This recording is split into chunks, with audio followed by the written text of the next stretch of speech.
मैं इस संविधान के 129वें संशोधन अधिनियम के विरोध के लिए खड़ा हूं।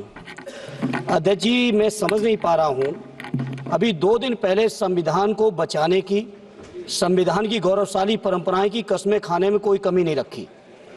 2 ही दिन के अंदर संविधान की जो हमारी मूल भावना है, 2 ही दिन के अंदर संविधान का जो हमारा बेसिक स्ट्रक्चर है, 2 ही दिन के अंदर संविधान का जो हमारा संघीय ढांचा है, उसको खत्म करने के लिए संविधान संशोधन बिल लाए हैं।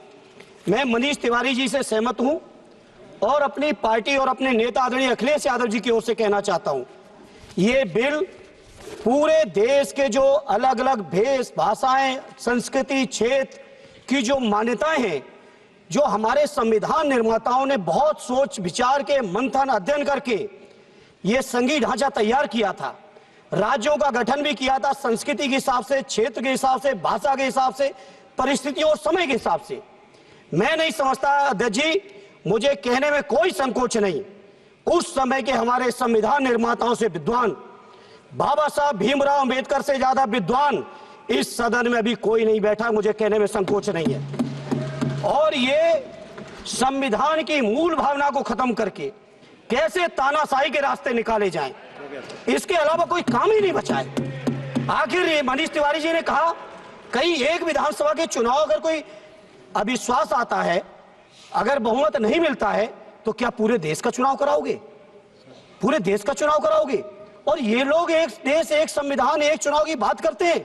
जो लोग 8 विधानसभाएं भी एक साथ नहीं करा पाते हो, मौसम देख के तारीखें बदलते हो, वो लोग बात करते हैं एक देश एक चुनाव की। इसलिए अध्यक्ष जी, मैं अपनी पार्टी की ओर से, अपने नेता आदरणीय अखिलेश यादव जी की ओर से इस बिल का पुरजोर विरोध करता हूं और आपके माध्यम से देश के जनमानस से कहना चाहता हूं, ये भारतीय जनता पार्टी के लोग तानाशाही लाने के नित नए रास्ते लाते हैं। जो 8 विधानसभाओं का चुनाव एक साथ नहीं करा पाए, 4 राज्यों के चुनाव एक साथ नहीं करा पाए, वो पूरे देश की लोकसभा और सारे प्रांतों की विधानसभाएं एक साथ कराने की बात करते हैं। मैं पूछना चाहता हूं सरकार से, अगर एक प्रांत के अंदर सरकार गिरती है तो क्या पूरे देश की लोकसभा के चुनाव कराओगे?